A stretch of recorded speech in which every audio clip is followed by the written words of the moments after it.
Anong ganap sa mundo ng showbiz? May mga chismis na kumakalat na sisibakin na ang TV show na tahanang pinakamasaya. Kung totoo man, hindi na ito maituturing na pinakamasaya gaya ng nasa pamagat nito, kundi pinakamalungkot. Ang problema umano ay nasa pananalapi ng producer nito.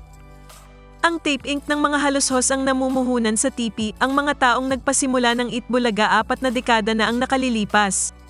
Mukhang mahirap paniwalaan na may pinansyal na suliranin ng TV lalo na't marami ang commercial load nito. Kung tutuusin, mas mataas pa ang load nito kumpara sa It's Showtime sa GTV. Bukod pa rito, hindi mukhang apektado ng krisis sa pananalapi ang mga host ng TV. Tulad pa rin ng dati, hindi nababawasan ang enerhiya nila. Balita din na ang utang ng Tape Inc. sa GMA ay umabot na sa halos 800 na milyong piso. Ang mga numero na ito ay mula pa noong panahon na ang Tape Inc. ay nagpo-produce ng OG Itbulaga. Ngunit kung totoo ang chismis na isasara na ang TV sa ere, madali para sa GMA na mag-produce ng kanilang sariling noontime show. Dagdag pa nga sa kita ng istasyon kaysa panatilihin ang TV na isang block timer. Samantala, balita rin na binuwag na ni Mr. Tony Tuviera ang kanyang ugnayan sa Tape Inc. Simula pa lang ang puso ni Mr. Tony ay para sa TVJ.